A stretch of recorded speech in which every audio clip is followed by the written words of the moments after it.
warahmatullahi wabarakatuh. Salam hormat. Jumpa lagi bersama saya Erman Tale Daulay di channel YouTube Tale Trias Info dalam program Bincang-bincang tipis-tipis. Dan kini dipadu sedikit liputan tipis-tipis. Saat ini saya berada di Pelabuhan Patimban, Subang, Jawa Barat untuk berbincang tipis-tipis dengan KSOP Heri Purwanto. Saya akan berbincang-bincang dengan beliau soal keberadaan Pelabuhan Patimban, manfaat untuk masyarakat sekitar, dan potensi pariwisata. Berikut bincang-bincang tipis-tipis saya dengan Bapak Heri Purwanto.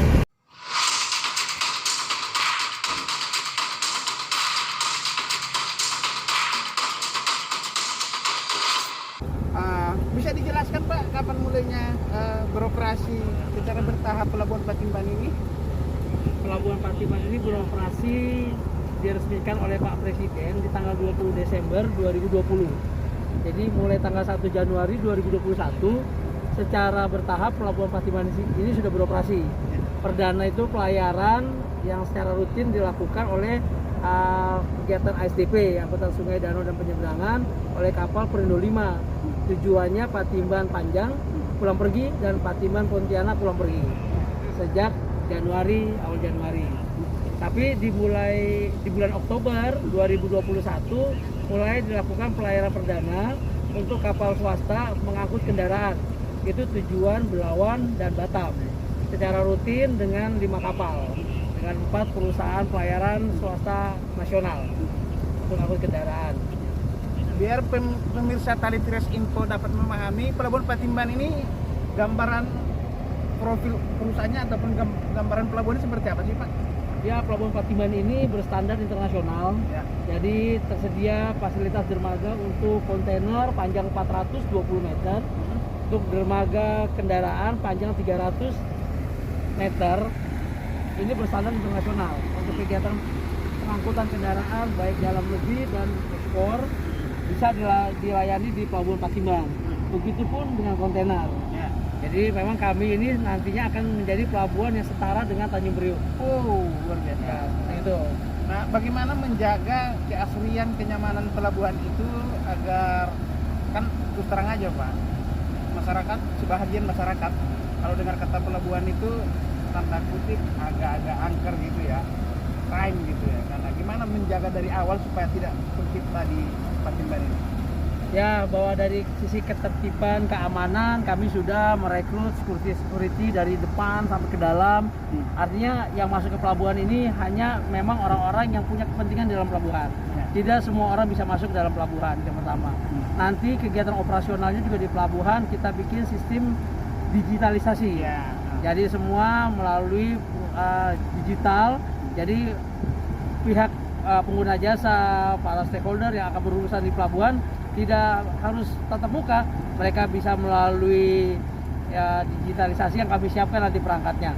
Nah, kebetulan nanti Pelabuhan Patimban ini akan dioperasikan oleh operator, yaitu PT PPI, PT Pelabuhan Patimban Internasional. Nah, nanti mungkin seluruh teknologi digitalisasinya juga akan dibangun oleh operator tersebut bersama-sama dengan KSOP Patimban nantinya.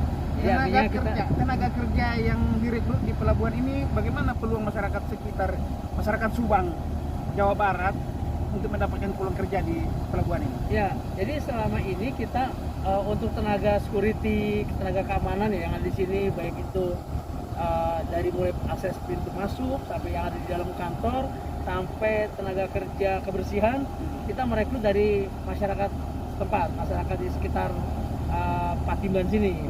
Lalu juga untuk tenaga kerja bongkar muatnya di pelabuhan juga menggunakan koperasi yang keseluruhan tenaga kerjanya adalah masyarakat di sekitar sini.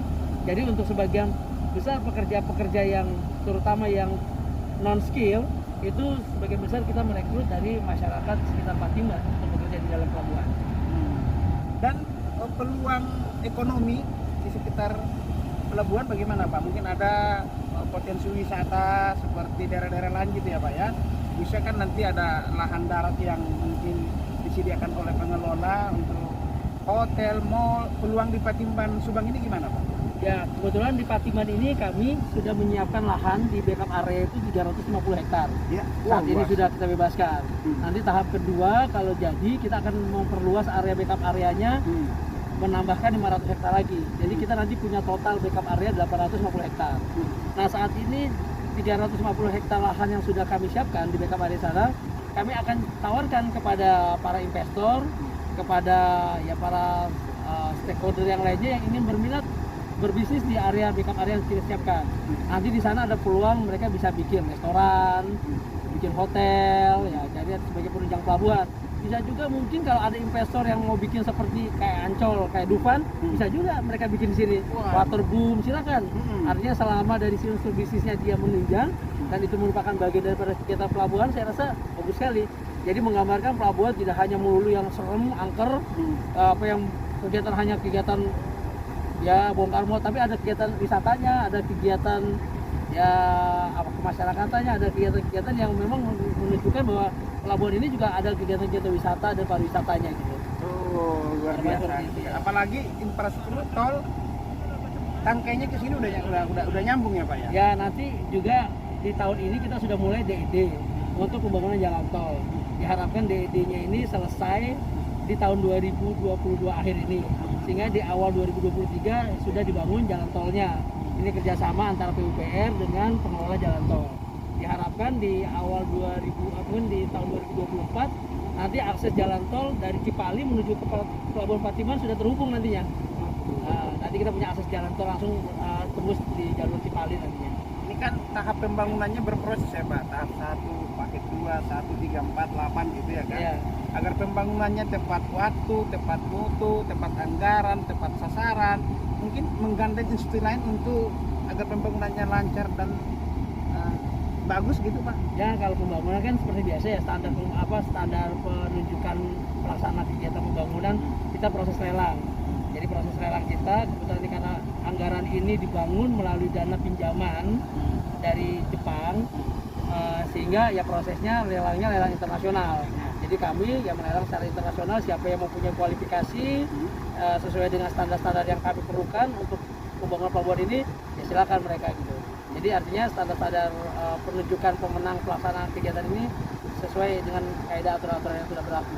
Kami kan sarana vital ya, objek vital ini ya, Pak. Objek vital nasional, Pembangunannya objek vital nasional. tepat mutu. Tepat mutu, dan ini proyek strategis nasional juga ini. Nah, jadi artinya harus tepat mutu, tepat sasaran, dan kualitasnya benar-benar terjamin lah. Mungkin dikawal institusi APH mungkin, Pak, agar pembangunan ini berjalan baik. Ya, kami juga berkoordinasi dan minta pendampingan, pengawalan dari teman-teman di Kejaksaan Tinggi Jawa Barat. Kami selalu berkoordinasi rutin, kami setiap bulan melaporkan progres kami yang ada di Pelabuhan Patiman di teman-teman Kejaksaan Tinggi Jawa Barat. Terakhir nih, Pak, komoditi ataupun potensi pasar kita yang bisa dikirim ke luar negeri seperti apa dia, Pak? Ya, saat ini kita ada potensi untuk kendaraan ya. Untuk kendaraan kita ini untuk luar negeri rencananya di pertengahan bulan Desember nanti kita mulai melakukan ekspor perdana ke negara ASEAN, itu ke Brunei, Filipina, sama ke Malaysia. Diangkut dari sini ya? Diangkut dari sini, terutama untuk produk mobil merek Toyota Daihatsu oleh Toyota Astra Motor rencananya. Yang dari Cikarang Cikampek sini Kerawang ya nanti ya. Nah, kalau tidak ada halangan di pertengahan bulan Desember kita akan melakukan ekspor perdana. Jadi artinya memang untuk kendaraan udah bisa langsung direct ekspor ke luar negeri. Karena di sini kita juga sudah ada sudah ada bea cukainya juga. Sudah ada institusi bea cukainya yang akan membantu mengawasi regulasi untuk barang-barang ekspor dan impor. Terus nanti kita juga kontainer. Jadi memang kita masih promosi terus untuk yang kontainer, baik itu yang dalam negeri maupun internasionalnya. Tapi artinya Pelabuhan Patiman memang peruntukannya selain dalam negeri dan internasional gitu, peruntukan Pelabuhan Patiman. Mungkin nanti kedalaman laut juga terus akan di. Oh iya, saat ini memang kita kedalaman laut kita untuk alur dan kolam baru -10 tahap pertama. Nanti kita ada pembangunan tahap kedua, kita akan melakukan pendalaman alur -14 kolamnya, alurnya 14, lebar alurnya juga yang sekarang ini baru 160, lebar alurnya nanti akan kita lebarkan lagi alurnya menjadi 380 meter lebar alurnya. Jadi artinya kapal-kapal ya setara yang kapal yang di Tanjung Priok bisa hadir di Pelabuhan Patiban. Oke, demikian bincang-bincang tipis-tipis saya dengan Pak Heri Purwanto. Assalamualaikum warahmatullahi wabarakatuh.